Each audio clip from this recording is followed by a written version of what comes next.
Hi, my name is Stephen Stewart, aka the Henny Man. I'm a writer, a performer, a content creator, an entrepreneur, and a proud young black father of 11 children. What's going on, y'all? It's your girl Mojo. I'm an Air Force retiree. I'm a grad student. I'm a daughter, niece, aunt, sister, and I'm a young black mother of a wonderful son and a beautiful daughter. Hello world, my name is Spiff. I'm a writer, rapper, blogger. I'm a husband. And more importantly, I'm a young black father.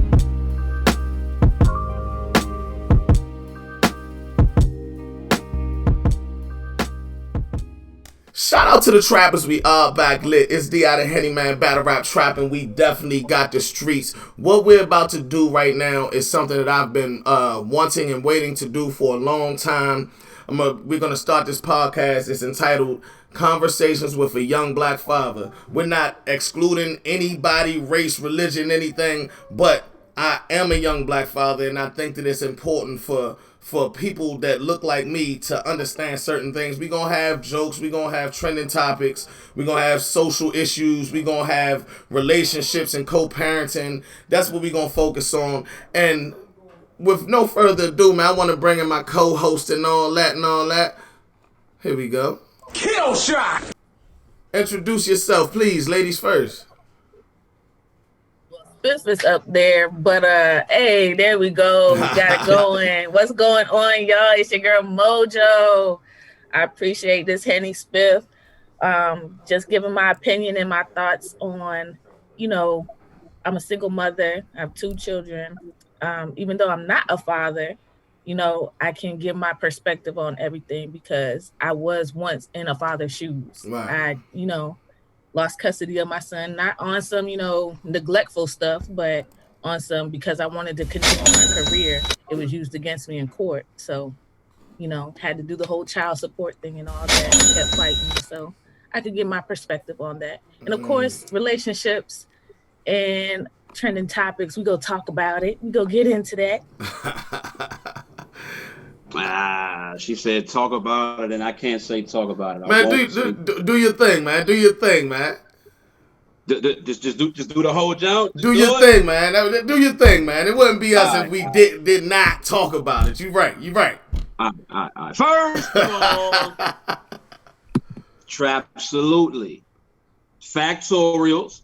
All right, everybody in the room, everybody in the chat, thank y'all. But get your non-meaneries right. Yeah. All right? Battle rap trap. Young conversations with a young black father, man. And it would not be right. I had to do that. If we did not talk about it. So boom. I go by the name of Spiff. I'm a writer, rapper, blogger, superhero on the weekends. But more importantly, I'm a husband, and I'm also a young black father. Yeah. I appreciate y'all for joining me. And for the first week, we are honored to have none other than a battle rap legend who can finally take his phone off mute. I appreciate you for doing that and kind of holding it in. Go ahead and introduce yourself, guest of the week. Yo, peace. My name is Iron Solomon. I'm a young white father. My son is 5 years old.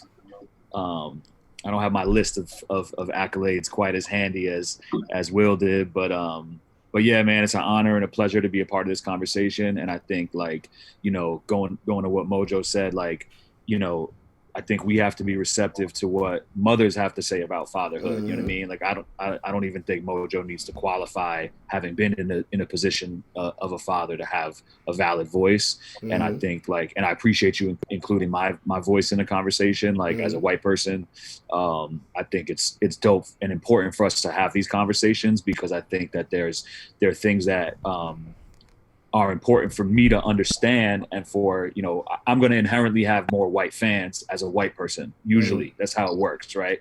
And so if I can help other white parents understand some of the things that we're privileged to not have to deal with, I think that's super important. And I think just parenting in general is something that we can all share on. You know what I mean? So I'm super honored and humbled to be a part of it. And I'm really excited for this. And I'm proud of you, man. I'm proud of all y'all for doing this. I'm proud of, you know, Henny, I've been watching you and Will since the beginning. And I feel like you know, we're just kind of doing it. It seemed like because you wanted to, and I don't know if you saw it coming to this level, but the fact that you've taken it here and that you're also like switching lanes to talk about really constructive stuff also is amazing, man. I'm just appreciative to be a part of it and proud of you guys for doing this, man. It's inspiring. I appreciate that, and I do gotta say, man, actually, this is where I wanted to start everything from, was the young black father thing. The battle rap shit just kind of took off or whatever. So, and I also gotta say, yeah, I definitely wanted to have the dynamic of a single black mother, of a married black father and stepfather, and even of a different race, a white man. You know what I mean? This is conversations with a young black father. We got to be able to hear from different sides and perspectives to make the conversation. You know what I mean? So with that being said, what we're going to focus on is relationships, co-parenting, social issues, and trending topics, and we're going to go basically in that order. So we're going to start off with the relationship shit, man. You know what I mean? You all right with that, Iron? Are you married? What's up? Yeah, I'm married. Actually, today is my 10-year wedding anniversary. And my wife was kind enough to let me participate in this That's crazy. During our wedding anniversary. Yeah, we've been together closer to like 14 years probably, just like when we started dating or whatever. But yeah, we've been married 10 years, and today is a 10-year anniversary. And we have one child. He's 5 years old. That's fine. So the question of the day, and let me make sure I'm saying this right. The question of the day for the relationship is, can a male, female be strictly friends, and define what a friend is in that type of situation? You want me to answer first? I was going to go with Mojo because you know what I mean? I really want to know this from a female. This is actually personal to me. Like, explain this shit, Mojo. What's up? Is it possible? Yes. I think male and females can be friends, strictly friends, and nothing of the sort. But I think it depends on the dynamics of how they met, and you know, if somebody else, you know, catches feelings beyond the friendship. Okay. I think all those factors fall into that.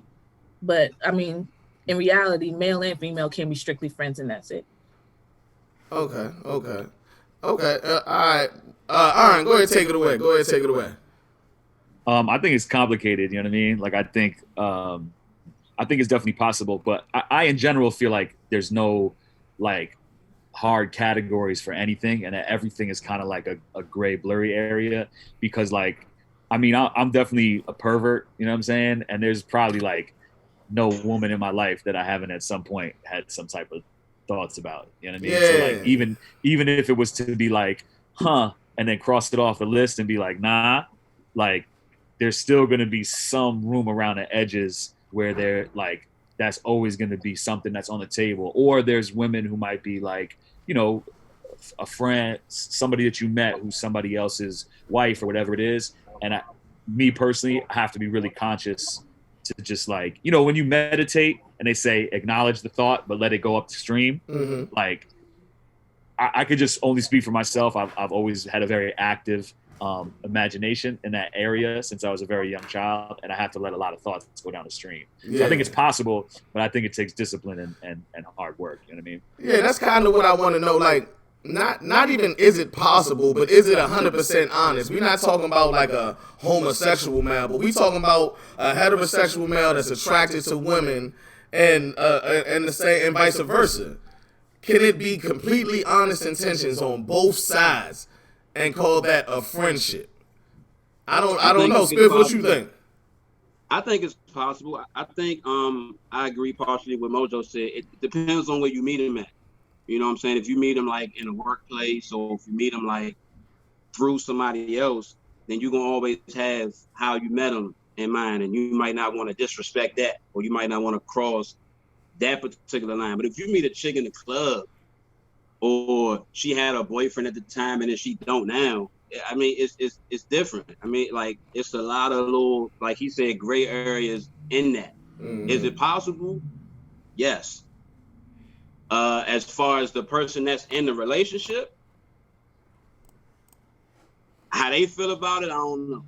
You know what I'm saying? How you feel about your girl having male friends that you don't really know like that? You know what I'm saying? How your girl feel about you having female friends that she didn't go to school with, that she never met, that she don't know as good as you. That's tricky. That's real tricky. Yeah. Hell yeah. Yeah, that's true. I have professional female acquaintances that I really just met through business, or they were a client or whatever it is, that it's definitely 100% platonic. That's very true. Is that, I mean, and that's a friend, like, you know, a friendship though. Like, I talk to you all, kind of different, you know what I mean? Right. Yeah, okay, so let me give y'all a little example, right? So say you're talking to a female, y'all are dating, y'all are, you know what I mean? Y'all don't live together or anything, but y'all are dating. One day you ride by her house and she has a dude at her house that she insists is her friend, but you had no knowledge that the guy was there. She wasn't answering the phone at the time. But she says he was my friend and he needed to come here for whatever such and such reason. What's y'all take on that? That's tricky, bro. I mean, it depends on how, I guess, secure you are as a man or how insecure you are as a man. Because if you secure with it and you trust your significant other, it might not be a problem. But if you that dude that's like, well, nah, Slim, who is that? What do he look like? Mm-hmm. How long y'all known each other? Was you in the kitchen and he was on the sofa? Was y'all next to each other? What was y'all talking about? How long was he there? Like, if you got a list of questions, then that obviously shows you're not really cool with that. Yeah. Of course. But that's how I feel too. The question is, do you even trust that that's a friend? That's tricky, bro. Like you would have to understand their relationship prior to that meeting. Like, yo, this is my friend. We went to school together. I know his mother. I know his sister. Facts. You know what I'm saying? Something like that. But if you know nothing about this dude, and all of a sudden he just had to pull up to use the phone or use the bathroom, or he ran out of Frosted Flakes or whatever the situation is, he just wanted to pull up to do that, then that's when the evil side come out. Like, nah, tell Slim you somebody else's phone. Tell him go to the store, get his phone. Yeah. Like, I think it depends for me what I want out of the relationship too. You know what I'm saying? Like, if that's just if that's just a girl I'm talking to, and it's like whatever, maybe I want to be able to have, you know, my homegirl come over, you know, then maybe I need to just be like, all right, like, that's what the scenario is. Like, it's a two-way street. You know what I mean? Yeah. And for me, like when I was younger, I used to be wild, jealous, and insecure, and it didn't make me happy. You know what I'm saying? Like, I would be in relationships with a girl that might be like the baddest chick in our class, or all my friends were trying to get at her, but I was the one that she was with,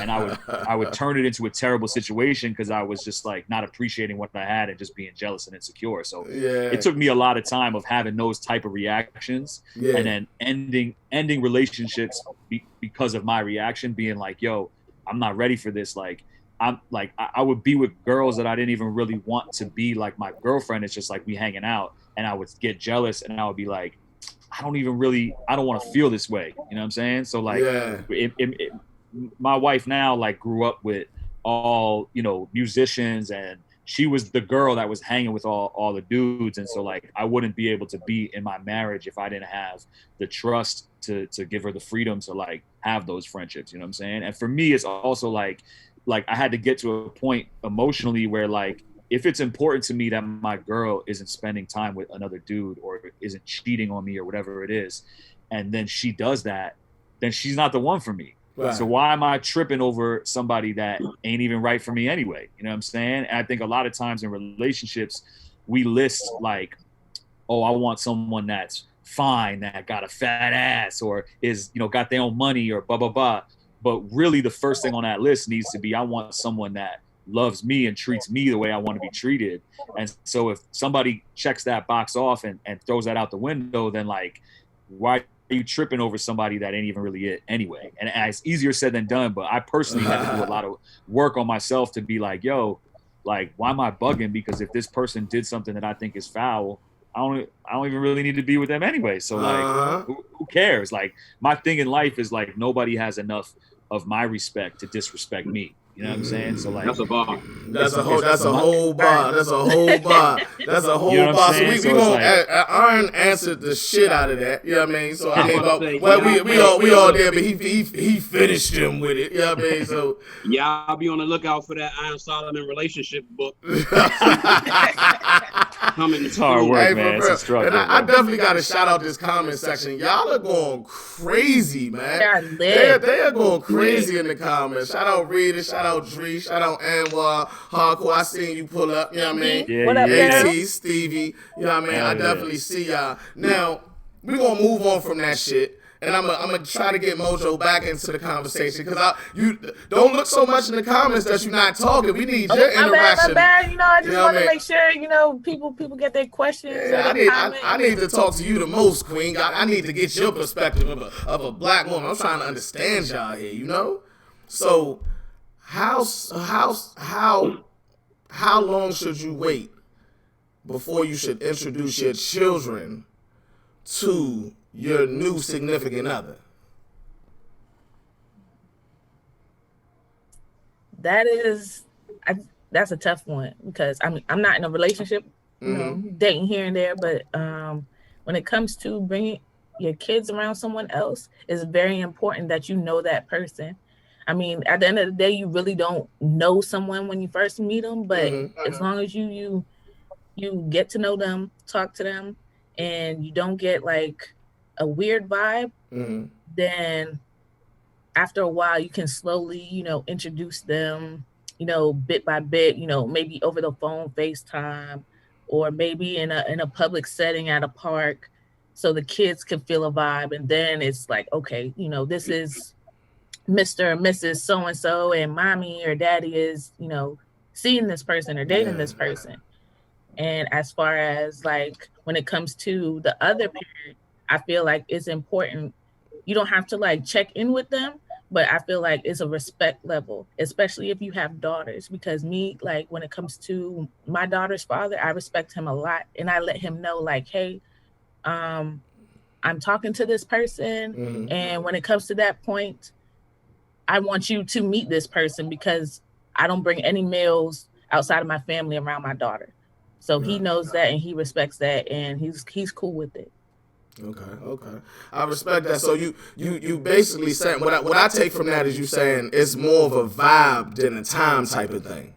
Yes. Okay. You have to respect. You have to you know, listen to your instincts, because if you feel something ain't right about this person, then you as a parent have the duty to protect your child from whatever. Right.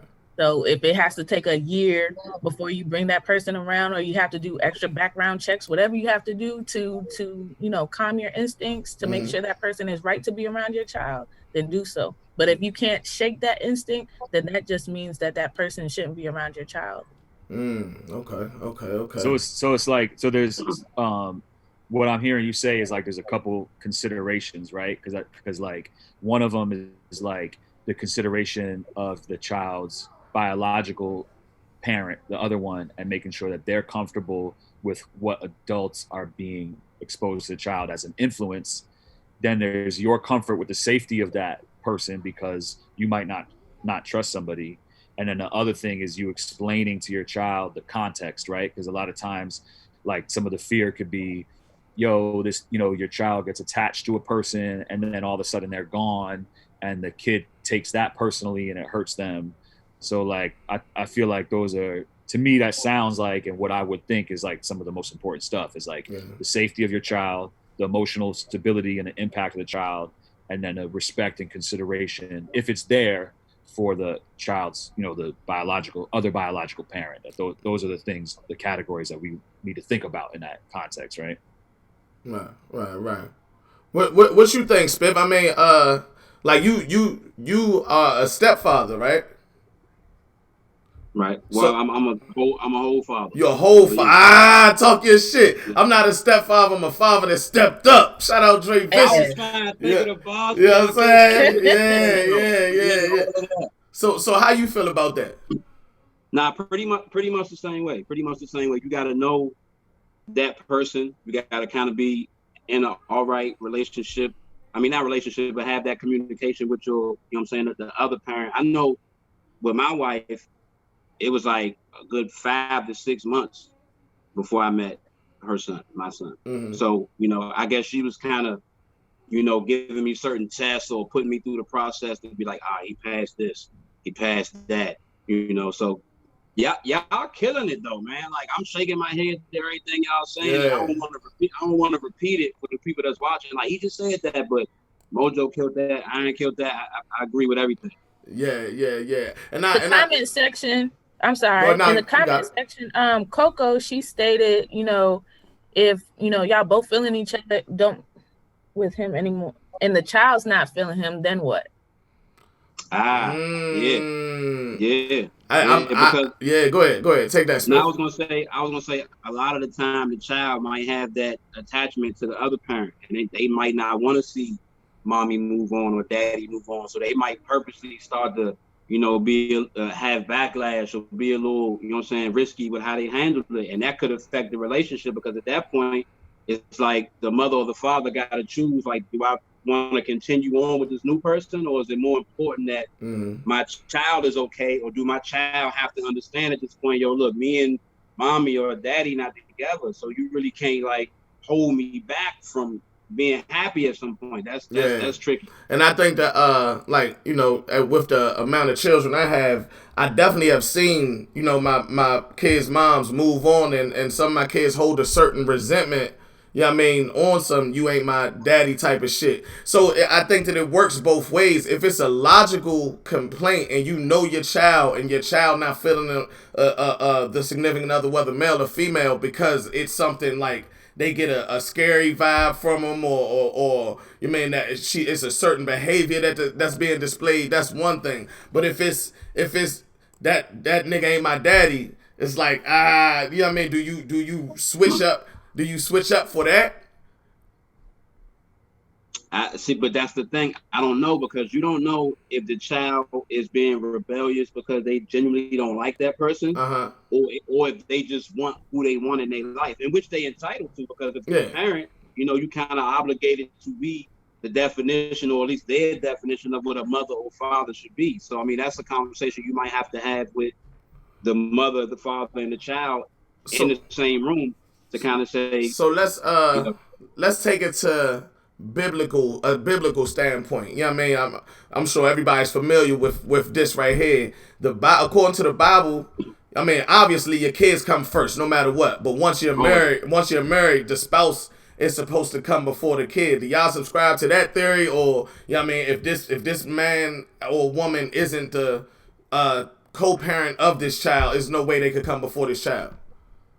I think it depends on, especially if everybody's living together, I think it depends on what works for them. They got to sit down and have that conversation. I know with me, I never wanted to be like, yo, I'll come first. It's always about either my wife or my two sons at this point. So like, I'll be like, yo, did they eat before I eat? Or, you know what I'm saying? Just anything that deals with them coming first. I don't totally disagree with the Bible to disrespect anybody that's religious or whatever. But I mean, you got to do, or y'all got to do what works for y'all in that point, because you don't want nobody to feel a certain way. Look at Spiff answering the shit out of questions now. He said, my turn. Yeah, hold my beer. Watch this. Man, me and Solomon got a collab book coming out after his. Yeah. Hell yeah. So, I agree with that 100%. Yeah, I mean, does anybody else want to expand on any of that before we move on to trending topics? Or I want to hear Iron's perspective on it when it comes to, you know. Yeah, I mean, I think Spiff broke it down the right way, and I think, like, not to get off topic, but I think that's one of the challenges that I personally have with religion, is that, like, I don't think there's a hard doctrine that can apply to everybody in every scenario, you know what I'm saying? And so, like, if there's like one line in a book that's going to tell you to be a certain way, and that's going to make you make a decision that's not ideal for your unique scenario in 2020, I think that's a little challenging. But yeah, I agree. You know, I think, like, you know, for me, my child and our child in our relationship is always going to come first. You know what I mean? And we make decisions even about our relationship with him as part of the consideration. You know what I'm saying? Because it's not really about us anymore. He didn't ask to come in this world. He doesn't have the tools to take care of himself. He doesn't have the perspective to understand certain things in life. And so as the adults in the room, I think being an adult comes with a lot of self-sacrifice, you know what I mean? And so, and I think the most important thing in life in general is just keeping in mind your goals and the outcome that you want to create. Because I think a lot of times we look like what's right in front of our face and like, how do I feel? Or what do I think about this now? But in terms of raising a child, I think the most important thing is like, what do I want for my child to be like in 10 years and 20 years? Like, do I want my child to be somebody who feels like they're just subjected to the world and whatever their parents decide, they just have to deal with it. And then maybe there'll be someone who accepts, you know, situations that aren't good for them and doesn't feel entitled to have a say in their own life. You know what I mean? Yeah. So maybe like, I just think always looking more steps ahead than you're already looking to think about the way that your actions are going to play out long term, especially with a child, because, you know, there's things we do every day that shape the people who our children are.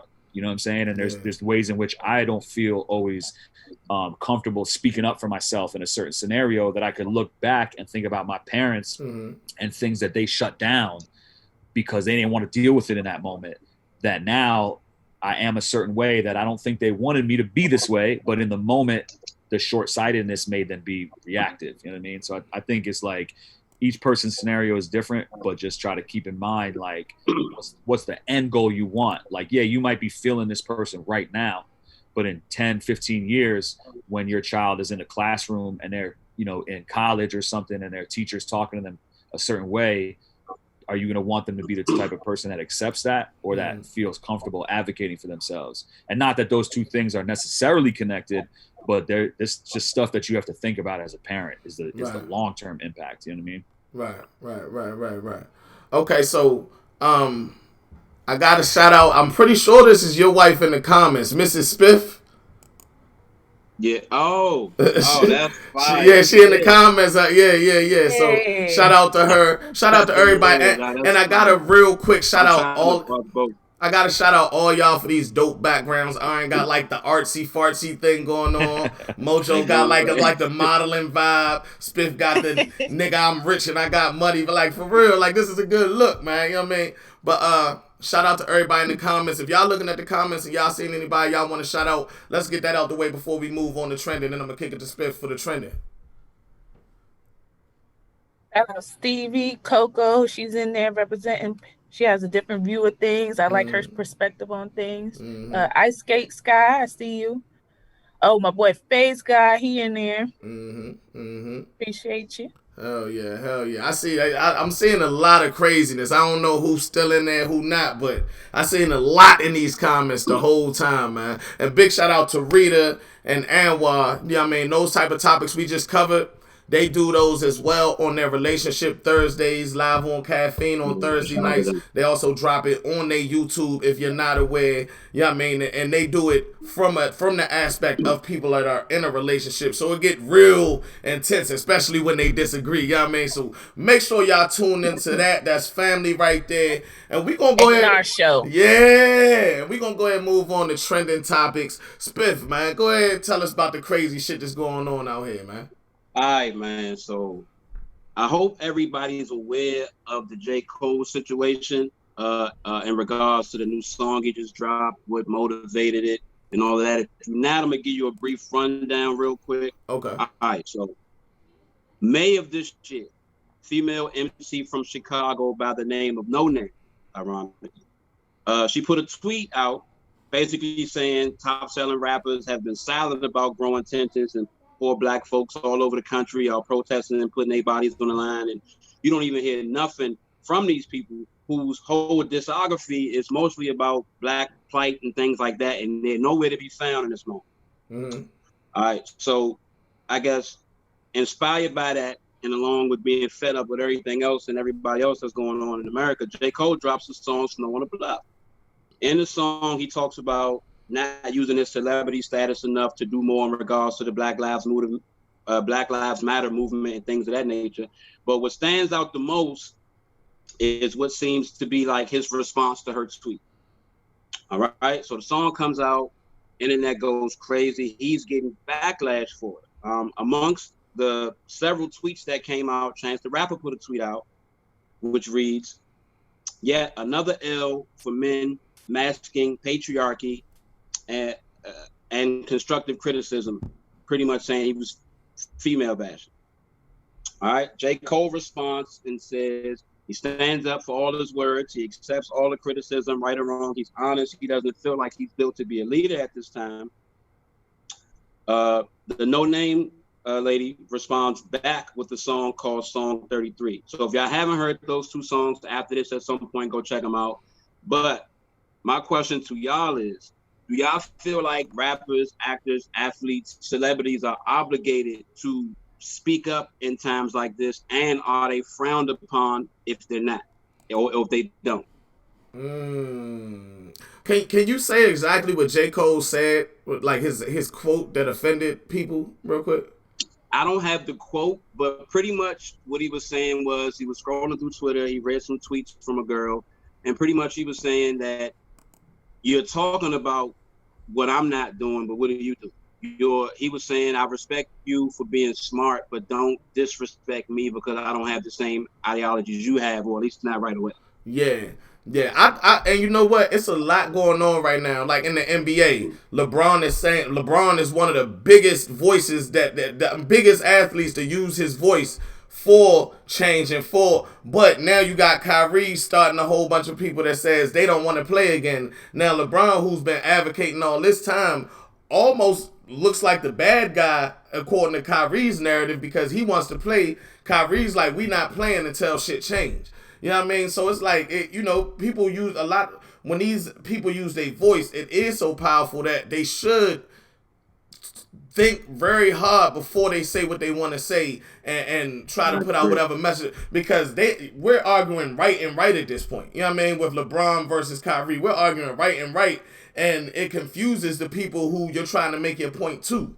You know what I mean? In my opinion. Well, see, my thing about the J. Cole situation, though, is he always had a voice on social issues. If anybody follows his music or his career, he's always been very outspoken about his own personal life or just things in general that's going on in the world. That you can't please everybody. So if this is his version of saying, I want to speak up and out about what's going on, there's going to be a person that says, well, why didn't you say this? Why didn't you say that? Yeah. Why didn't you rap over a premiere beat? Why didn't you do a video for the song? Like, it's somebody's going to have a problem with it. Just so happens. That's a fact. Just so happened this one involves a woman. So with all the women empowerment stuff going on, the Me Too movement, with all of the, Jeffrey Epstein doc that came out on Netflix. Woo, that was a crazy watch there, boy. Right. You know what I'm saying? So it's a lot of things that involve women that people felt like he could have spoke on, as opposed to responding back to a tweet. Yeah, okay. All right. Well, I mean, can we get Mojo's perspective on this since she's the female of the panel? I don't feel no slight from it. I feel like, at the end of the day, we don't know what he has done, outside of the cameras and the lights. He probably has done a lot for, women. I saw something the other day where he took his old childhood home and turned it into a shelter for women. It's stuff like that. Like, we can't bash the man for, XYZ when we don't even know if he's done A through whatever. So it's like, we can't nitpick at people, especially celebrities, on, what they do and don't do. And we can't nitpick on each other of what we do and don't do. Not everybody is a frontline protester out there, in police spaces. Some people are strategists. Yeah. Some people are donators. Some people, organize things. Yeah. Everybody has their own purpose, and they take their purpose and add to the cause. Yeah. So as long as the mission and the goal is getting reached, let's go for it. Yeah. Okay. Yeah, I feel like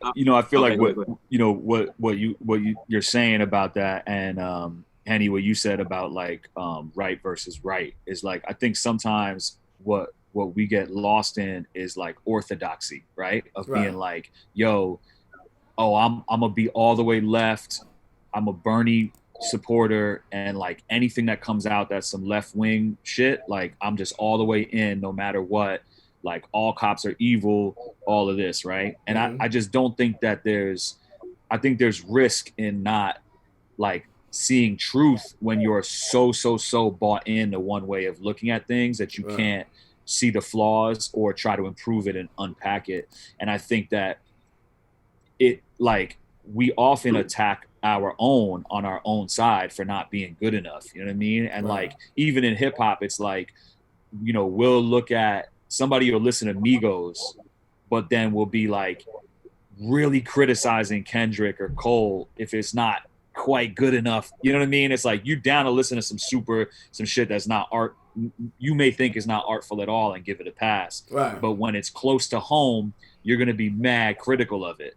And I think even with Jay-Z and the NFL stuff, like, we see people jumping all the way to the conclusion of like, you're not engaging with this the way I want to engage with my strict orthodox views of our agenda and message. And that's the first thing we lead with, instead of being like, yo, I'm confused, Jay. Like, I don't understand this move. What are your intentions here? You know what I'm saying? Right. Like, because you hear on a Jay Electronica project where Jay-Z is like, I forget what the bars are, but he's basically being like, yo, I haven't earned like the leeway for you to like let me make my moves and see where this plays out in the next 5 years before you judge what I'm doing. And I think, like, I'm not in tune enough with the J. Cole scenario to comment it on specifically, but I think a better approach in terms of the movement being unified and improved is to be like, yo, Cole, you've been kind of quiet on this. I'm curious why. And not just like, yo, you fucking up. You ain't saying the shit you're supposed to be saying. Yeah. Because ultimately, like, the powers that be really fucking benefit from us being divided, yo. You know what I mean? Like, at the end of the day, even like the ignorant, poor, white Republican voters that vote against their own interests are tools in the war of the rich and powerful against the population, period. You know what I'm saying? And at the end of the day, like, who's going to win in this is going to be either rich Republicans or rich Democrats. Because like, I personally, like, don't really fuck with Joe Biden. You know what I'm saying? Hold on. We got to save that for, you know, Mojo going to get into them social issues. Yeah, I'm about to say, hold up. Okay. I was ready. I just fuck Trump. Let's get into that. You know what I mean? Super fuck Trump.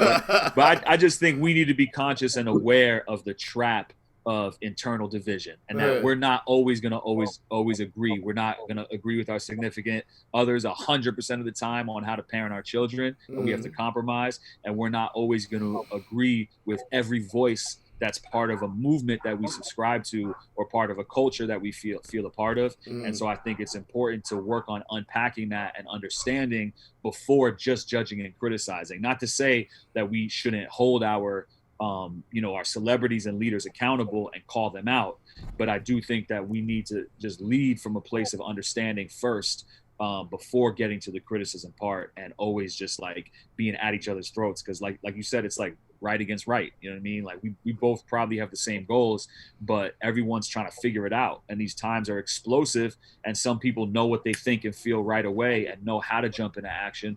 And some people feel overwhelmed and like trapped like a deer in headlights, like, damn, yo, like I feel this, but I don't know how to engage. Like, do I leave my child at home and risk my life at this protest, or and is that the right thing to do, or do I stay home and raise a child who's going to be more aware and be able to then, you know, lead a revolution down the line? You know what I'm saying? So like, I think it's a confusing time. You know what I mean? All right, now, before we go off the deep end on that, we do have a social issue. Okay, my bad. No, you good. I appreciate all the energy. Spiff, next time it's some shit like that, refer that to Mojo so she can kind of put it. Because we want, you know, the trending time, that's supposed to be the more lighthearted part, and we about to start another Million Man March in this bitch. Like, what's up? No problem. All right, so look. On a lighter note, maybe not a lighter note, but definitely lighter than that. B. Simone was recently on Nick Cannon's morning radio show, right? I didn't watch the show, so I don't know what it all entailed of. But there's a sound bite, or at least a headline that reads, she's not willing to date a dude that has a 9 to 5. Now, same thing with the J. Cole situation. A bunch of tweets went out. Everybody reacted the way they wanted to react. Tory Lanez specifically, though, stood out and said, well, it's a bunch of people that work at 9 to 5 that make way more money than rappers, actors, and athletes, etc. So then she chose to respond. I don't know if it was on a live or a tweet or whatever. And she pretty much said she's trying to manifest a husband. She's an entrepreneur. Manifest a husband. Right. Her exact word. She's trying to meditate a man into a. She about to go to Build a Bear and build a man. Listen. So she says, I'm trying to manifest a husband. She says she needs an entrepreneur that understands her mindset, and it has nothing to do with money. Yeah. Mojo. Let's go, Mojo. Mojo. They say pack her up, Mojo. Let's go. What you got to say about this?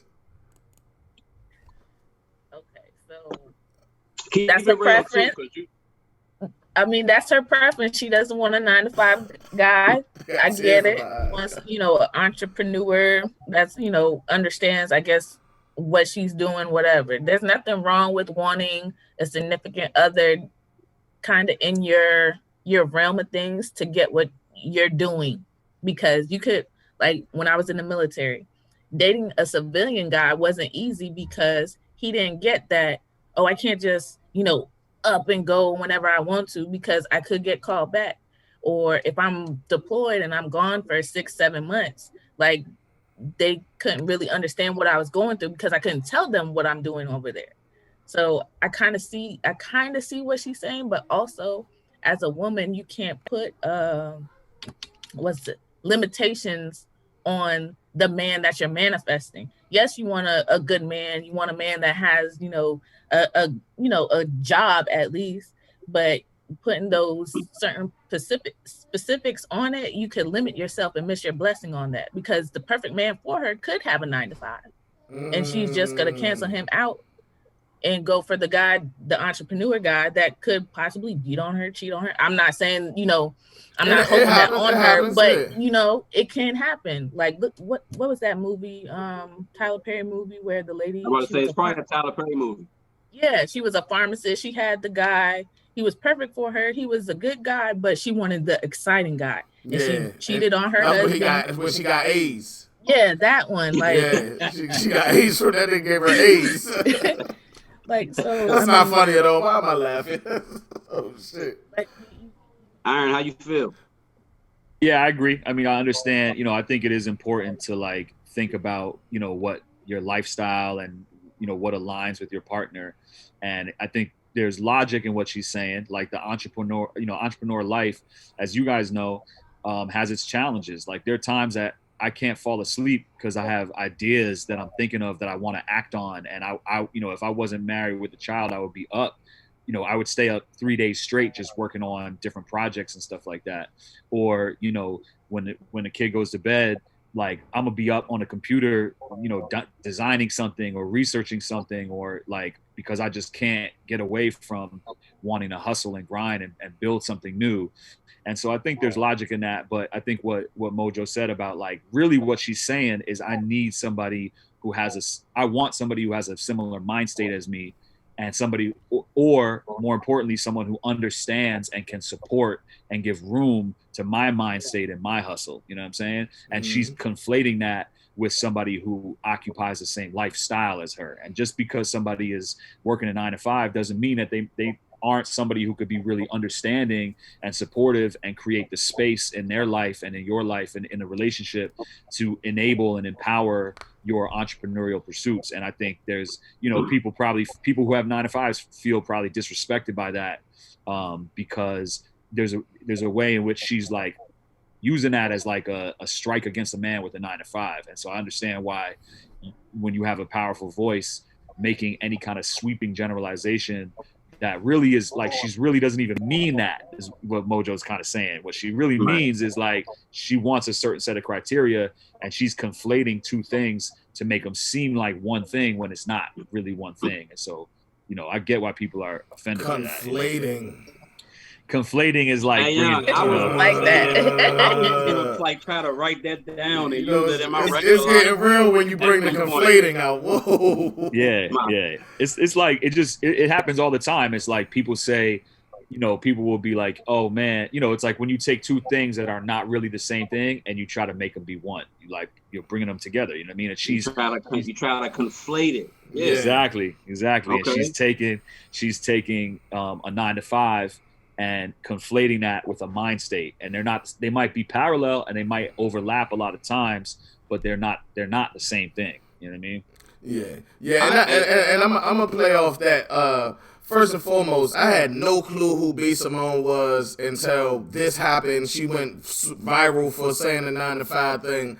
And I gotta say, my problem ain't with what she said, it's how she talked. The way she say manifest and the way Mojo say manifest is two different manifests. It's just, I really can't, I really can't, because she just comes off as an artificial person. So like everybody said, what she's saying, she's using 9 to 5 almost as a metaphor for a mind state. You know what I mean? She's saying a 9 to 5 is somebody who's a yes or no sir, check in, punch out type person. She's not saying, some people have 9 to 5s and they take their work home with them and they'll be up all night and that's because they on grind, and that's not the type of person that she's talking about. So I think it's really just a misuse of the phrase 9 to 5. 9 to 5, we think of a hard-working person that checks in, checks out, goes home, gets tired, gets a big piece of chicken, and goes to sleep and is happy, basically happy with life, like conform to this is all my life got for me. And she's saying she doesn't want that type of person. If you don't understand that I'll be up all night trying to be better, then we can't rock with each other. You know what I mean? But I also got to say, like I said, she's a very artificial person. And even her book that she manifested, she stole hella pages from Reddit, and that just came out as well. So, wow. I think that she's just not the person that should be, talking. I hate to say that's the only word I can think of. She shouldn't be talking. Put her on talk time out. Yeah, hell yeah. Mute her. Maybe not cancel her, but mute her or whatever you could do. You know what I mean? All right, so last trending topic, right? Everybody here and everybody in the chat is hopefully familiar with the Versus series, right? Swiss Beats, Timberland, Instagram. You get two artists, they go song battle, song for song. Ultimately, it's really no winner. It's up to the fans to decide who played the better songs or who has more hits. But last night, I don't know about y'all, but I got a chance to partially see John Legend and Alicia Keys go at it. And then let me say this before I get into it. I'm glad that they was in the same room. And the last couple of battles, they've been in the same room. Kirk Franklin and I forget the other guy's name. His battle, they was in the same room. When they did the reggae one with Beanie Man and them, they was in the same room. So keep them in the same room. But so hold on. So what I want to do, and I apologize because this is definitely your segment, but we press for time kind of because we got to be done by 4. Mojo definitely got to get her, shine on to her moderator. But I want you to go through this. But what I want to do, the way I want to do it, you got both sides, like the track order, right? I got the first 10 from each because they was on for 3 hours. All right, so we're going to do the first 10 from each. And you say them one by, like John Legend played, Alicia Keys played, and then we're going to all vote on who won that round. All right, y'all ready? Yeah. All right, so the first song they played, and this don't count for the battle, but I want to say it because it's important. Okay. The first song they played was called the Redemption Song, which was celebrating Juneteenth. That's why they did it yesterday instead of today. Yeah. All right, so when they first started playing their songs, Alicia Keys went first, and she played her portion of Ghetto Stories, which is a Baby Sham song, if I'm not mistaken. Yeah. Mm-hmm. And then John Legend played Lauryn Hill's Everything Is Everything. Now, the catch to that is he cheated. He played the keys on that song. So when we think in verses, we got to remember it could be a feature, it could be a production, it could be a whatever. So Ghetto Stories versus Everything Is Everything. Damn, that's tough. I didn't even know that he played the keys on that. That's a crazy little history. Did Alicia Keys go that route too and play some stuff that she... Yeah. Okay, all right, bet. Then we good then. I got Lauryn Hill all day, baby. What y'all think? Yeah. Me too, definitely. But it's kind of cheating. But of course, but that's that song. That is how the verse is done. Like when you got a producer versus a producer, or songwriter versus songwriter. I just didn't consider that both of them not only are vocalists, but they also play the instruments. Writers, producers, yep. I got. She produced some stuff for Nas, and like she's done stuff outside of what we might think of her box. Hell yeah! I got the I got the Lauryn Hill song in that one too. So is it a clean sweep on the panel for Lauryn Hill on that one? Mojo ain't go yet. Clean sweep. There's a clean. So I have to go with Alicia Keys on the Shams. Representing Jamaica. But okay, show the struggle. I'm sorry.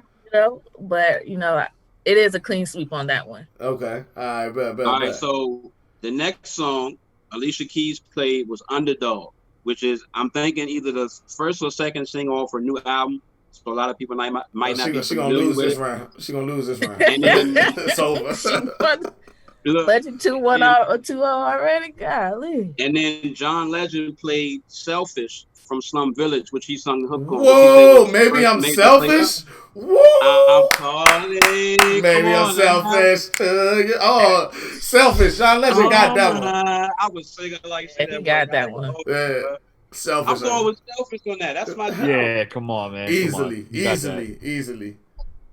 All right. Oh, okay. So you got Selfish. I got. Is it a sweep again? Yeah, it's a sweep. That's easy. All right. Alicia Keys played Karma, and then John Legend played Used to Love You. Girl, when I used to love you. Hold up. Huh? Oh, my bad. Hold up, my bad. I forgot. Hey, that's what singers do to you. I forgot I was live for a second. Hold up. Hold on. So what's the hook on Karma, though? Hold on, because I know it. I ain't gonna sing it. What goes around comes around. Sing it. That one. And she was in the garden playing the piano. I went with John Legend on that one again. Yeah, me too, man. I'm going with Alicia on that one. I mean, that one is crazy infectious. Mr. Go Blue said I'm an R&B thug. That's right. You know what I mean? Nah, but that's another sweet, man. I got John Legend. I got John too, man. I used to love you. All right, so Alicia Keys played Eve's song "Gangsta Lovin'," which she's on the hook. Check this out though. John Legend came back with So High. Stop playing with John. Okay. Stop playing with John. All right. I see what's going on here. Y'all go ahead and take it. I went with John on that. John cooking so far, in my opinion. Yeah, I'm in the same boat. What the fuck is going on, man? Are they giving rounds away? Now this where it get tricky though. Because it's about to switch up, in my opinion. Okay. Where we at right now? Anybody keeping score? Like 4-0. No, Alicia got one. Did she? Which one did she get? She didn't get one. I give her Karma. I think the second one. Underdog? Karma was the third one. Okay. I don't think she got anything. Damn, John. He fucking her up right now. John fucking my girl up right now. So come on, play troubles, baby, troubles. Let's go. Alicia Keys automatically comes back with My Boo. There we go. Let's talk. Mojo, you want to sing it with me right now? Come on. Yeah, babe. So John Legend comes back with Ordinary People. Oh, hell no. Ordinary People. John Legend won, man. I got John. Yeah, man. What? I love my boo. I love my boo, but come on. You know how many weddings we've been? How many weddings we've been to? Ordinary People make you cry. Ordinary People was like transcendent too, man. Like it went beyond whatever music category. Like what? You know, it came out when I was young. It touches my heart. Both of them do. That's a hard one right there. That's a hard one. All right. So next. Alicia Keys. Man, that was a rough round right there. Whoa. Yeah, I know, right? But like I said, hold on. So what's the official vote on that one? Mojo, what you say? On that one. I got John. I got John. That's like, you hear that? It is. I'm going with my boo. Okay. At least it's not a sweep. It shouldn't be a sweep on that one, man. Thank you. I appreciate you. All right, so after Ordinary People, Alicia Keys gets into her version of New York, the joint she got with Jay-Z. That's Right, tough to beat. And then I don't know why he played this song. I didn't see this coming, but John Legend plays They Say off of Common's B album, which I think he wrote and produced on. But in my opinion, it wasn't a match for the New York joint. Nah, it's not. No way. And I ain't even from New York, but I sing that joint like I sleep in Thames all the time. No way. That was crazy.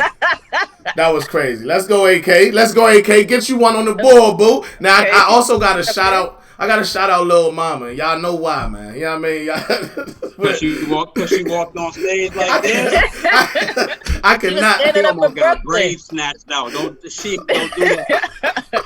She was holding it down for Brooklyn. I feel her. That's top 10 funniest things of my life right there. So, Alicia Keys comes back with Teenage Love Affair, which is fire. And then John Legend comes back with Heaven Only Knows. That's my joint. That's my favorite John Legend album. The second joint, Another Again or Again Another, whatever it's called. Teenage Love Affair. I got AK on that. I got AK on that round right there. I got AK on that. I got AK on that round right there. You know what I mean? Yeah, I think I did too. Yeah. Damn. I sung it for nothing. Mojo, who you? You should have kept singing. You might have convinced me if you kept singing. You know what I mean? I only know the hook. I can give you the first 4 again if you need it. Yeah. I got AK, baby. I got AK. All right. Alicia Keys comes back with Unthinkable, which is one of my favorites. Oh, Jay Black in the chat. What's up, Black? What's up, Black? What's up, Black? Okay, so we got Unthinkable. We got Unthinkable versus Another Again. And Unthinkable kills that joint. Yeah. Some of these jokes we don't even got to vote on. We could just look at each other and be like, yeah. All right, move on. Somebody sang Unthinkable. Moment of honesty. Someone's got to take. If we do the unthinkable, would that make this nigga went right to the Stop playing with me, nigga. What? And I sound just like her. Stop playing with me, dog. You know what? You don't sound like her or Alicia Keys. Let's go. Alicia Keys. You called that? Alicia Keys then plays If I Ain't Got You, and I stood up wherever I was at. When If I Ain't Got You came on, I don't know if John could. What can John play against? John Legend played This Time. Okay. Next time, John. Next time. Right? Yeah, I got Alicia. Next time. AK. All right, and then this is the 10th song. Like I said, there was way more. So if y'all want to watch the whole thing, go to the Versus IG, or it's all over YouTube now, wherever you want to catch it at. But this is the 10th song from both of them. Alicia Keys played Try Sleeping with a Broken Heart. And then John Legend comes back with Tonight featuring Ludacris. I got Alicia Keys. Of course. I think AK just did she tie it on 10? Is that 5-5? Nah. She might have came. What was that 6-4? I think it was at least 6-4, yeah. It's 6-4. Okay, it's 6-4. Shout out Tex Acid. 6-4, yeah. The point that I'm trying to make, or that if y'all picking up on the song choice, when she get in a ballad bag, it's a rap, or it's at least a tougher decision. Yeah, and I think it's like you got to realize that, like, we all know it's a battle. It doesn't mean that he's a better artist or whatever, but like the choice of which song to play sometimes is part of the talent. You know what I mean? Sometimes you might write a bar that you think is gonna hit, and you have the talent to win the battle, but you don't have the editing skills to realize that ain't the bar. You know what I'm saying? So like, it's their awareness of their own material and how it's going to impact and how it's going to stack up against the other artists. That's the X factor in the battle. It don't mean you could crush somebody. Like, I think Premier kind of crushed RZA but that don't mean that like he's crushing RZA in the scope of hip hop. Period. Right, It's right. just like Nah, you know what? I disagree. Versus is law. I don't want to hear all that celebration shit. Whoever won is the best. If you ain't number one, you number none. Fuck that. Nah, Nah, but look though, I'm just you know playing. what though, and you could tell the energy in all of the versus battles because it starts off friendly. The first 3-4 songs, like, oh, that was my shit. Oh, that was my shit. When they get down to like 7, 8, 9, they cutting each other off while they song playing. They got in their mind what drink they gonna play, and it really turns into a battle. I mean, friendly, of course, but that's what I like to see because when she got in her ballad bag, because John Legend would say something like, "I'm gonna play a breakup song," and then she would say, "Oh, I got one of them." Oh, she got 10 of them.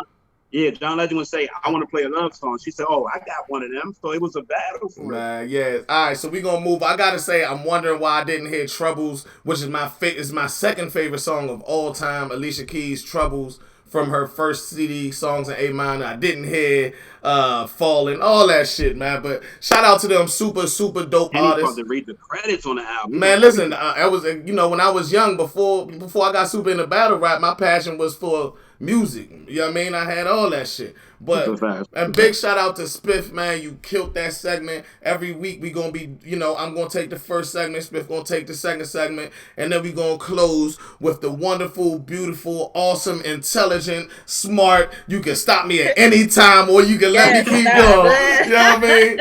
We got Mojo in the house giving us social issues. What up?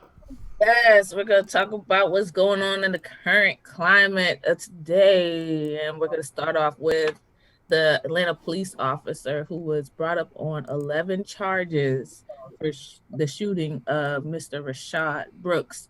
The incident happened in the Wendy's parking lot.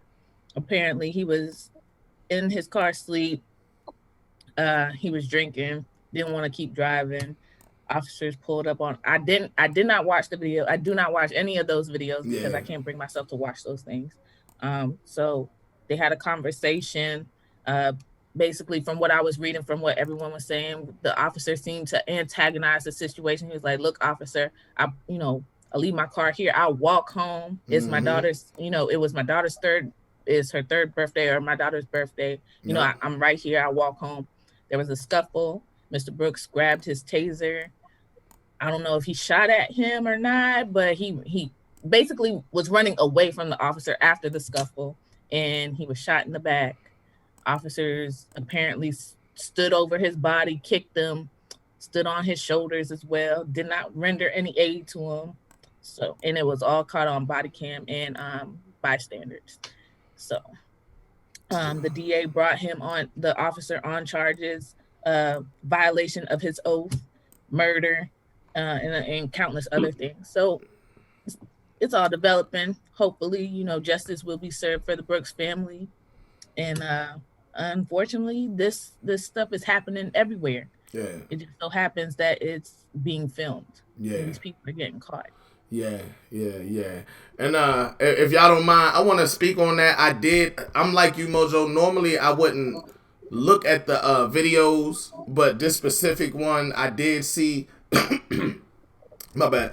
This specific one I did see, and then the next day, his video of him prior to the whole altercation came out, and he did say, "It's my daughter's birthday yesterday. I'll walk home." He said, "I don't want to be in any violation of anybody."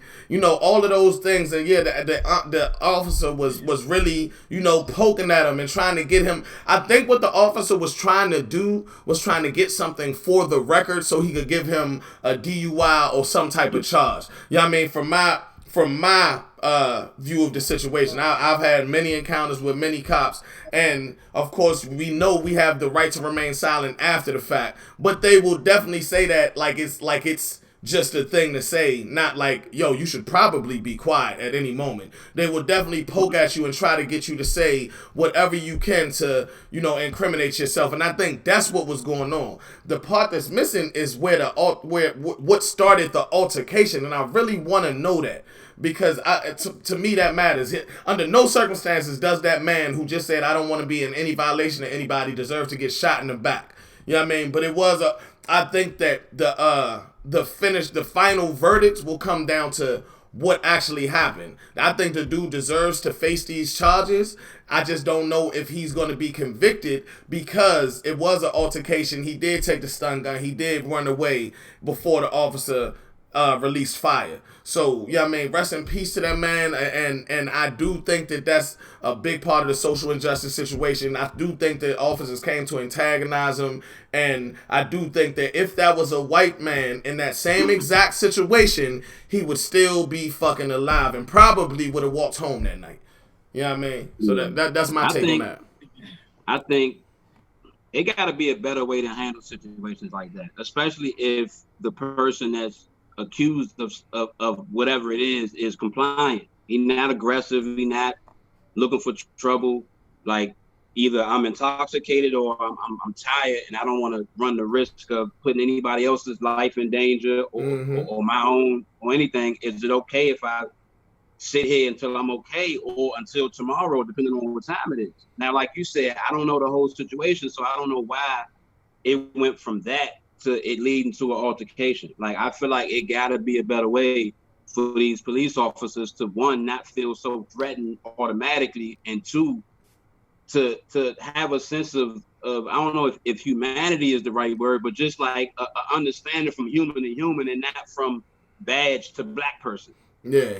You know what I'm saying? Like, all right, Slim, you tired. I get that. Just make sure you roll out at whatever time, because I don't want the people who own this establishment to, call us back or, take any further actions like that. So I think that, and I'm gonna say this on our platform, because I think I've said it on something else that I did an interview. It's important for people to realize it's not officer versus black person. It's a racist officer versus a black person. He was racist before he became an officer. And I think that because it's two different problems. You got police people taking abuse of power, because any officer can abuse their power. They don't have to be white, you know what I mean, to abuse their power. So you got police abusing their power, you got racists, and then you got some that fit both. You know what I mean? And that's very, because a racist doesn't have to have a badge on. I tell this story, you know what I mean, is a white, like you said, why are they scared of us? I don't think it has anything to do with the badge. I think it's a mentality. I was walking into a store, I was walking out of a store called Early Bird. I had my breakfast in my hand. And it was a white lady walking in. My automatic intention, because of the way my mother raised me, was to hold the door for this lady. So I go to hold the door for her, and she's so busy staring in my face, being intimidated. This lady had to be all of 65 to 70 years old. She bust her ass because she was staring in my face, tripped on the crack in the concrete, fell face first. I wanted to laugh because I realized what happened, but I didn't laugh. But my instinct originally was to try to help her up. But I'm already trying to hold the door for her. So why would I try to help you up if me trying to hold the door for you is what made you fall? You know what I mean? I'm going to go have my breakfast and reflect on that, and I'm probably going to laugh at you when I tell this story later on.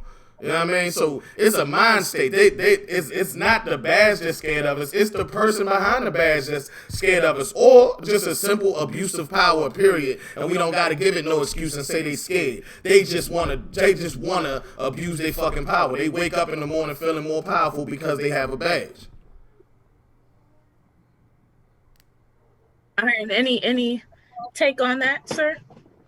Yeah, I mean, I watched that video. I also have a hard time watching some of them, but I watched that one, and I think that I think we really need to just unpack what we as a society want the role of our police to be, because when I watch it, I just feel like, I actually have family members who are police, and I have a cousin who's an officer, and speaking to him, I've gotten a lot of insight into the way that the culture of the police is problematic, and the way that the bureaucracy of it is problematic.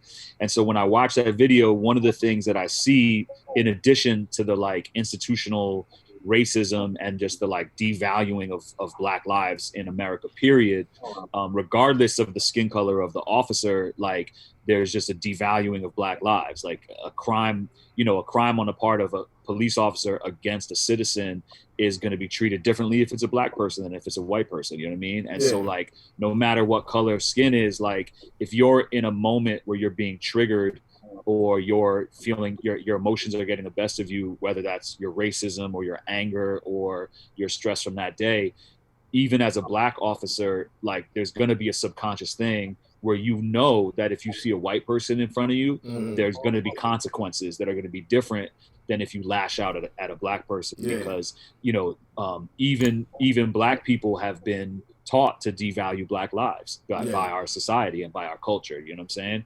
And what I also see in that video is that we police for profit. Like the police and the justice system in general is a profitable system. I think it's like half or more than half of prisons in America are privately owned, and you can invest in stocks in prison. So there are people who literally financially benefit from crime. And so they want, and the way, when you think about like Jim Crow and like all of these post-slavery like institutional laws, they're designed to preserve the profits of slavery, and they're written specifically to criminalize a certain population to be able to make money off of crime. And the population that it impacts is going to be disproportionately Black and brown people. You know what I'm saying? And so part of that officer's goal is to hit a quota and to get people locked up for DUIs and to hit his numbers. And then that person goes through the system and they spend money on this and they spend money on that. And the judge has a job for the day and the district attorney has a job for the day and all of that stuff. You know what I'm saying? And I think that like beyond that individual officer needing to be held accountable for his actions, we also need to look at the infrastructure of politicians and the media and the way that they want to show numbers and they want to fund their own activities and the directives that officer is being given. Because the way the law is written, the officer is following the written law, which is fucked up. Like the officer should, like who, and I don't even know if it should be a police officer, period, that's being sent to deal with that situation. You know what I mean? Because I have a friend who's a Latin dude, a Puerto Rican dude that grew up in New York, who had the same scenario, who was arrested he got in his car, he was too bent to drive, and so he pulled over and he passed out in his car. And because he was in the driver's seat and maybe the keys were in the ignition, they arrested him. You know what I'm saying? And it's like he was doing a responsible thing. And in this video, this man was doing a responsible thing, right? I'm too drunk to drive. Like, but our justice system... I've been there, and it's crazy to think I could have died that night just for doing a responsible thing. That's crazy, bro. That's crazy. That's fucking crazy. And like, and the goal of law enforcement should be to prevent crime. But when you really dive into our judicial system, the goal of our judicial system, the way it's structured, is to punish and profit from crime. You know what I'm saying? Even if you've known anybody or been somebody who had to file like a restraining order against a stalker or somebody that you feared for your safety for, like I know women that have been in situations where they had to, like, there was a man that they felt threatened by. And the way those laws are set up is that they can call the cops when the man fucks them up or hurts them or kills them.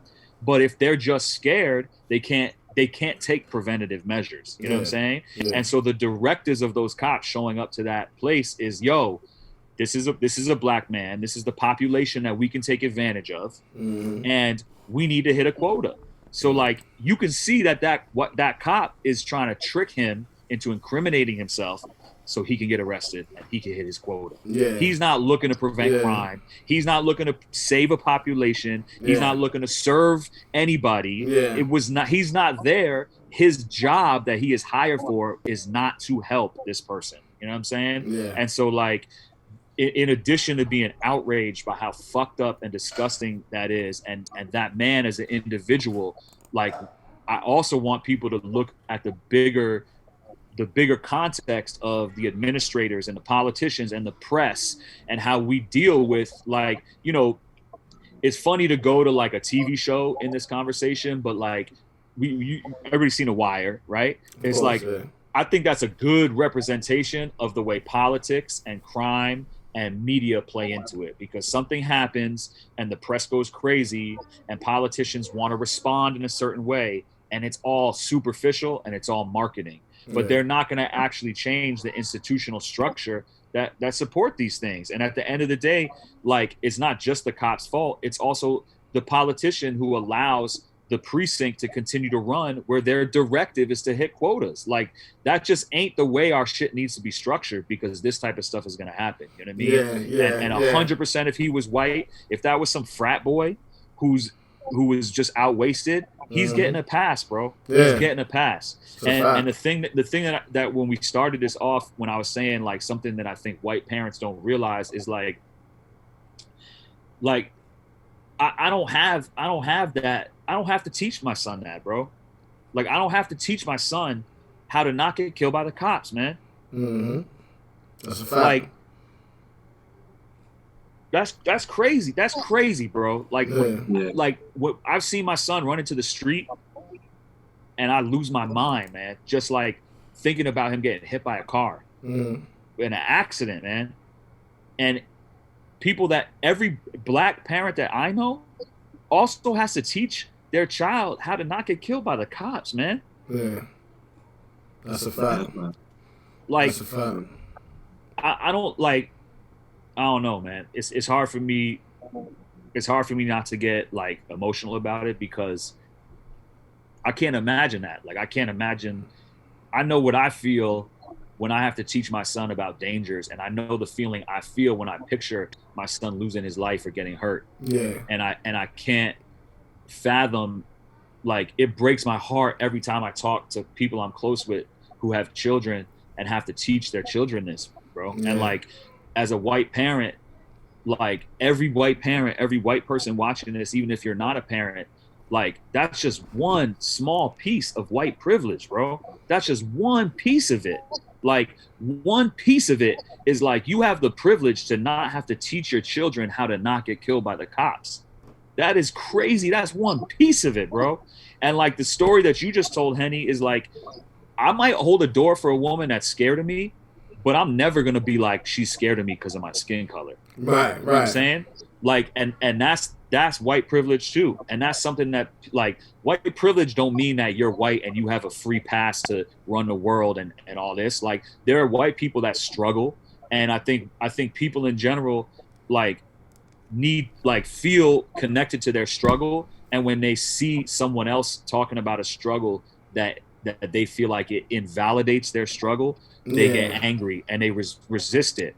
But having white privilege doesn't mean that you don't have struggle. You know what I'm saying? And so it's okay to be a white person and be a poor white person, be a homeless white person, a drug, someone with mental health issues, someone who was abused, and still realize that the day you get off the streets and put on a suit and walk into a bank, if you get denied for a loan, you can know for damn sure it's not because of your skin color.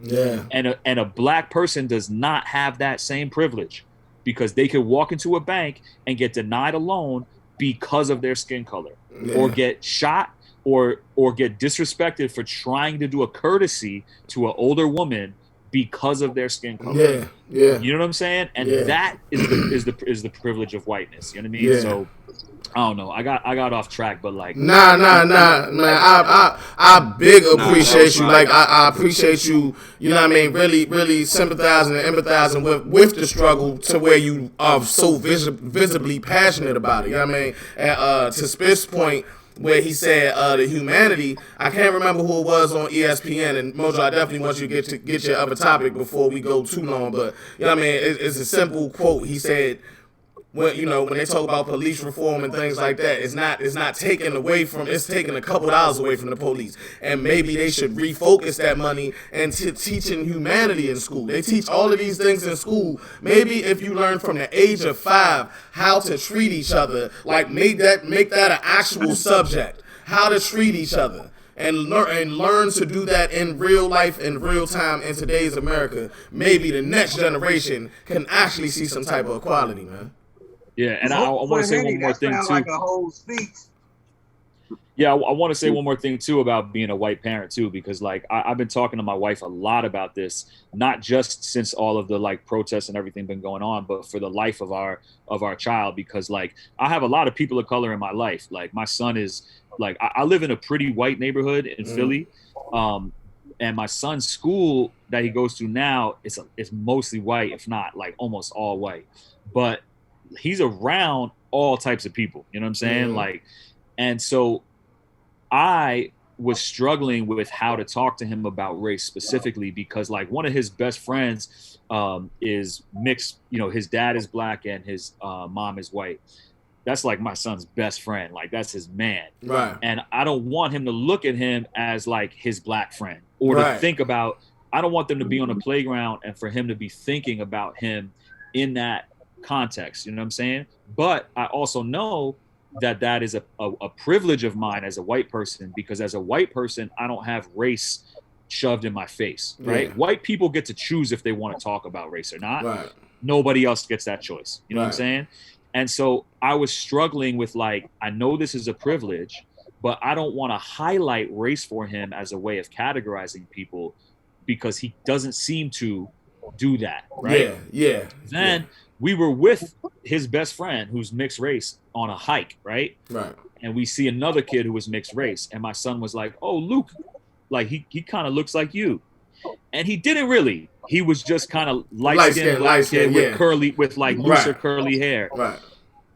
And like, you know, one of my closest friends that lives in Philly is Nigerian, like super dark, and he's tight with my son, like he's around all the time. Right. But that's not enough. Right. You know what I'm saying? And so in those moments, I was like, we got this book called A Kid's Book About Racism, right? And we've been reading it as part of my son's bedtime routine every night. Okay. If like, you don't mind me asking, how old is your son?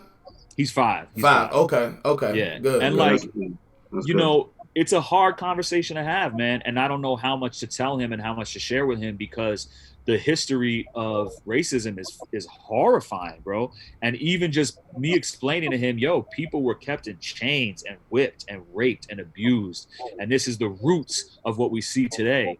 Like that could traumatize him, right? Yeah, like to hear like, yo, human beings have the capability to do this to other human beings. Am I gonna send him in the world with that fear in his mind that like this could happen to him? You know what I'm saying?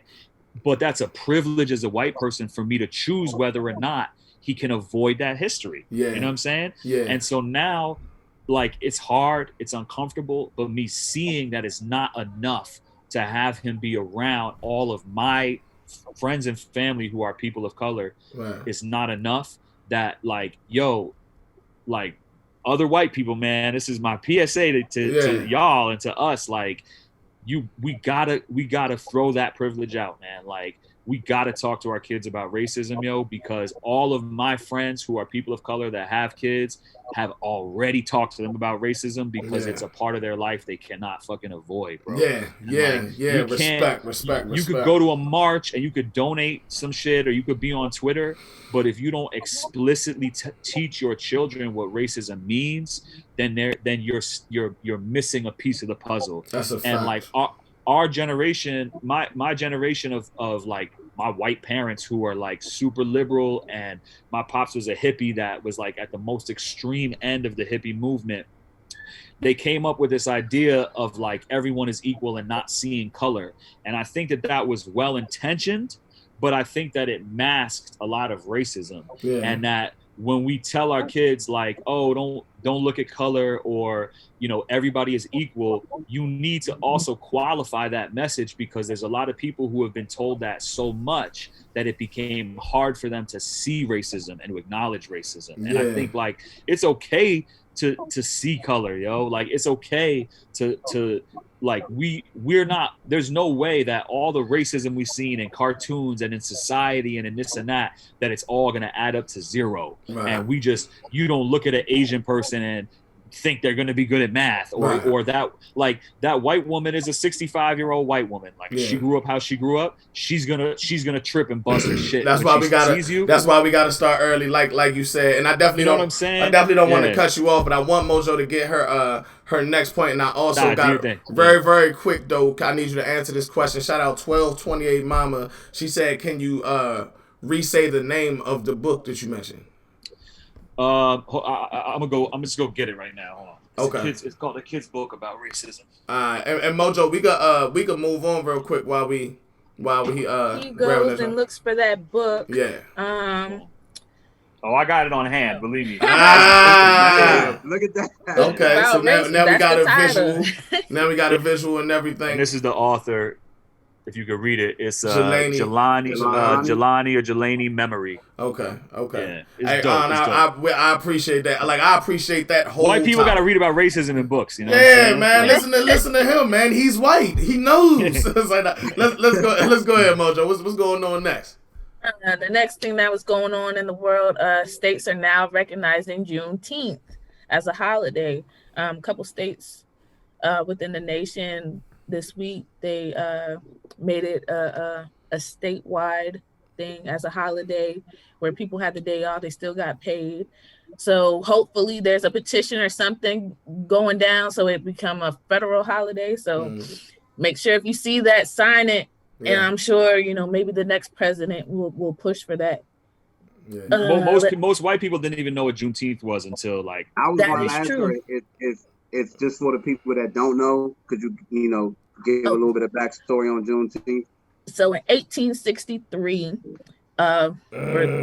she got the year. Go Mo, go Mo. Let's work. You was ready too. Let's work. Yes, 1863. Slavery was, abolished. Yeah. But unfortunately, down in the South in Texas, there were still slaves. Nobody told them. So as of June 19th, 1865, that's when all the slaves were finally freed within America. So that's why we celebrate Juneteenth. Well, wasn't it also about they were told that they were free? Because even though it happened, there were people who were still not adhering, right?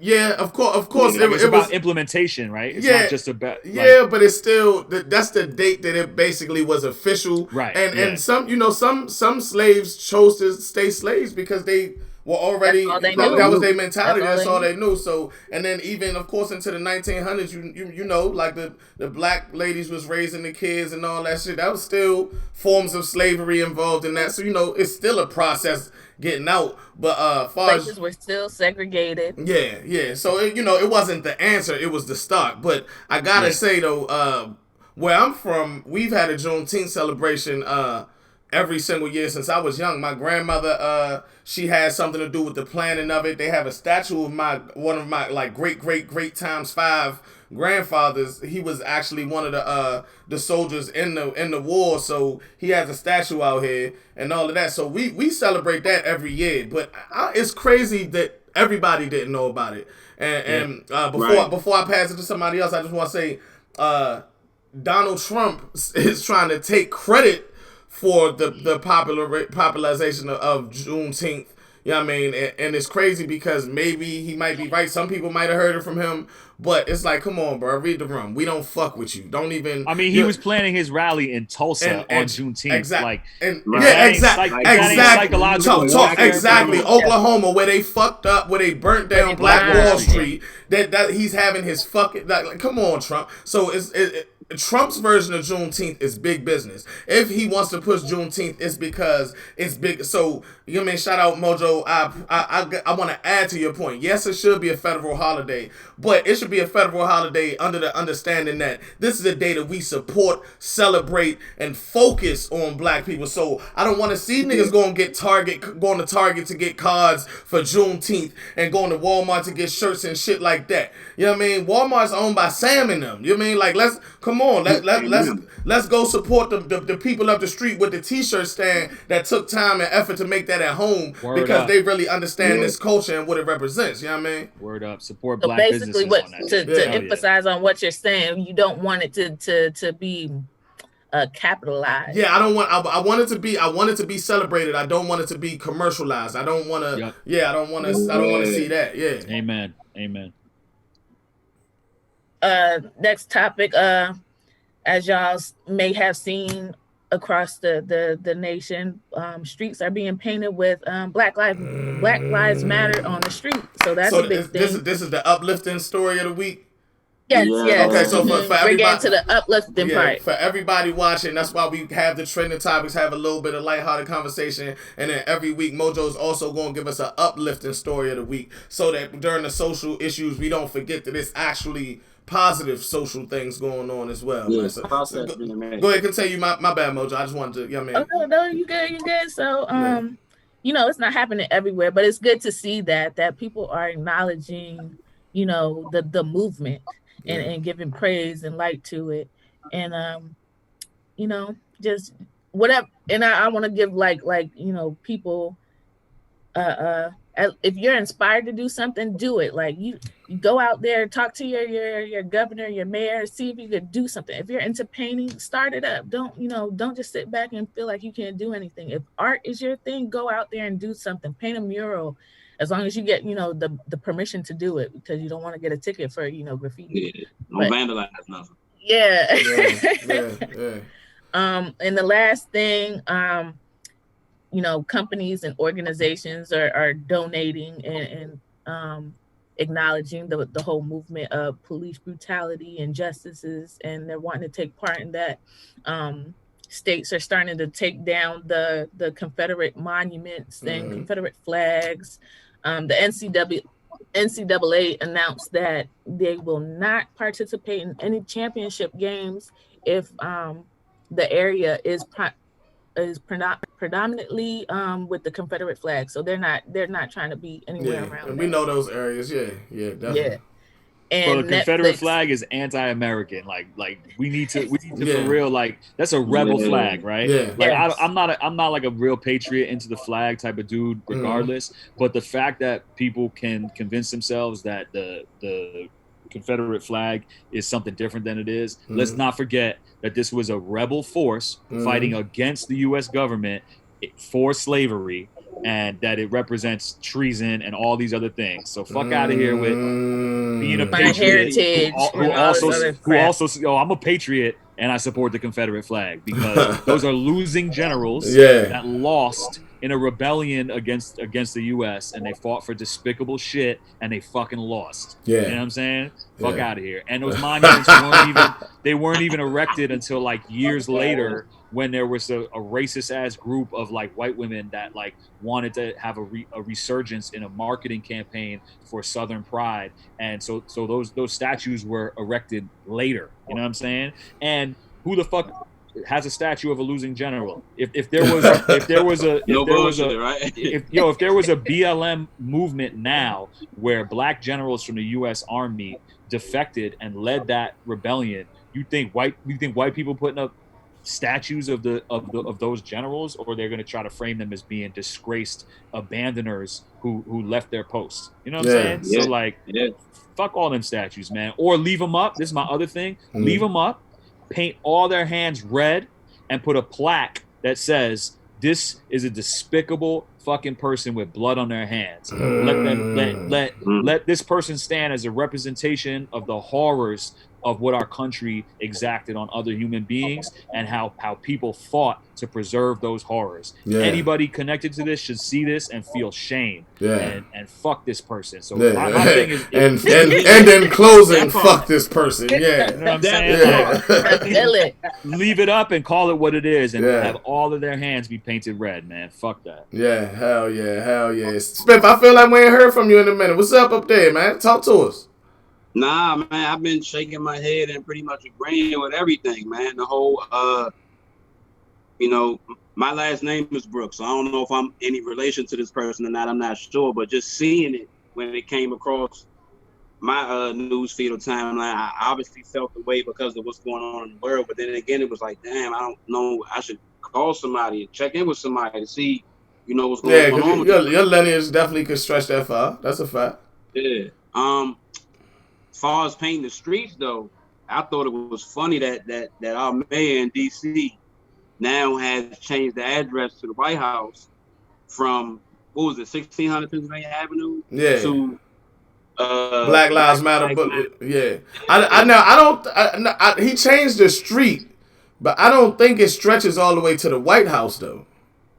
There's if you see the I guess If like you the see Google the Maps artwork, of I it, think it do. it goes straight there, not straight there, but it goes down that road, and then there's like I guess like a big lawn, and Yeah. then another area, and then the White House. Yeah, because because Pennsylvania Avenue is long. I actually grew up on Pennsylvania Avenue. It stretches all the way to Maryland. I lived in To Forestville. Alaska, yeah. I grew up in Forestville, Maryland, and it To Alaska.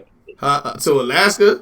You stupid as shit. Pennsylvania- There we go. That's the spiff I know with that. Shit, Yeah, but anyway. it's super long though. So I think that they did that as a fire gesture, and I love that, and I love it in every city. But I'm pretty sure White House is still 1600 Penn Ave. Google it. White House address. Somebody Google it live and see what come up. You got it, Iron? You got it, Iron?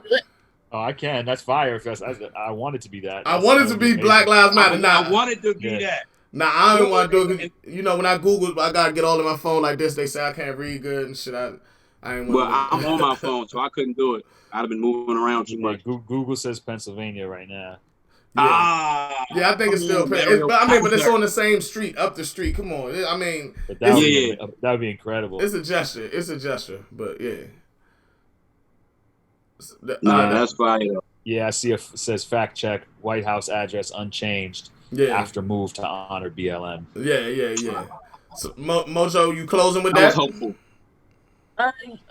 Just last thing, Netflix donates $120 million to HBCUs, $5 million to Black creators, and $5 million to BLM. Let me go ahead and repay my Netflix, John, man.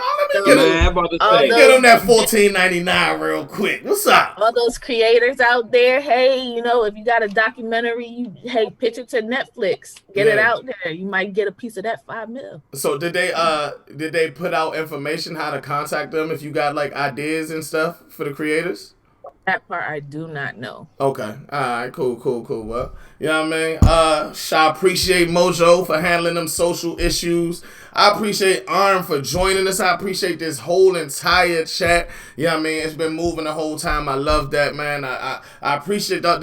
This was a fire first episode, man. Like, if I'm allowed to say that, man, I think it was very, very fire. I think so, man. I love it. Yeah. Like this. I think this is gonna turn into one of my favorite things I ever did with my life eventually. Like I always wanted to do the conversation with a young Black father. You know what I mean? Years ago. That's why I built the studio. Then we focused on battle rap trap. Now it's here. It's time. I think the first episode was perfect, man. You know what I mean? I appreciate y'all. Y'all want to say anything? I'm gonna keep y'all on after I close the episode so we could rap real quick. But is there anything y'all want to say to the people before we close over here? I just want to appreciate everybody for not only watching, but being a part of the conversation too. I was trying to look at the comments as much as I could, but it's people that was chiming in on every topic that we had, agreeing, disagreeing, giving their opinion, all of that. So I definitely appreciate that, man. And I hope to see them and more people, next go round. Yeah. I appreciate Mojo, appreciate you. Super shout out to Ian for pulling up on his anniversary. Definitely. I don't know how many hurry up texts you got from her. How long is it gonna be? But salute to you, bro. For real, man. Yeah, no, I appreciate y'all so much. I really, our relationship goes back before this. I appreciate you including me in this. Yeah. Like I said, I'm really proud of y'all, inspired. And it's just so dope, man. And I think that these are, it's an honor to be a part of this. And you guys always show me love and respect. And I just appreciate all that, man. And the Battle Rap Trap interview I did was one of my favorite interviews I ever did too. So if anybody out there ain't seen that one, I got drunk till I passed out in that moment. That was my biggest accomplishment that year was, out drinking Henny. Yeah, he out drinking. I ain't gonna lie. Yeah. That was amazing. I had mad fun, and this was a beautiful thing. And I'm really glad we got to talk about all these issues. Hell yeah. And no battle rap as promised. We didn't talk about no battle rap. Mrs. Spiff is in the comments. She said happy anniversary. Yeah, I just gotta say that real quick. Mrs. Spiff. Thank you. Yeah, and then Mojo. Once again, happy anniversary. Many blessings to you and your wife. Thank you. continue on, and blessings to your son. And I appreciate you for, telling him the real about the world, and trying to teach him and mold him into a wonderful, wonderful person as he grows older. So many blessings to your whole family. Thank you, Henny.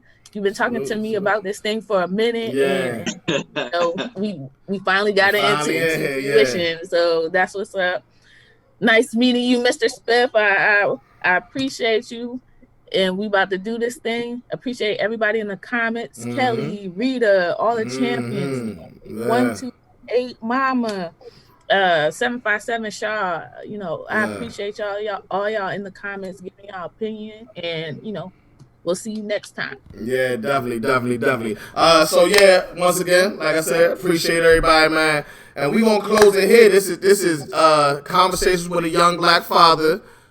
Yeah, we about to watch the battle. Yeah. I ain't gonna lie. I'm trying to get into the battles. You called me Greg. You ain't had to put me on the spot, Greg. But I got to shout out It's the Ref in the comments. He the one who made this dope graphic, this overlay for us. You know what I mean? So if y'all can find him on Twitter, it's the same as it is in the comments. It's the Ref. Holla at him. He got the dope work for y'all. Other than that, man, it's Conversations of a Young Black Father, where we talk about relationships, co-parenting, social issues, trending topics. My name's Henny. We got Spiff, Mojo, and our guest, Iron Solomon. And we'll be back next week with another episode. Same trap time, same trap channel. Salute.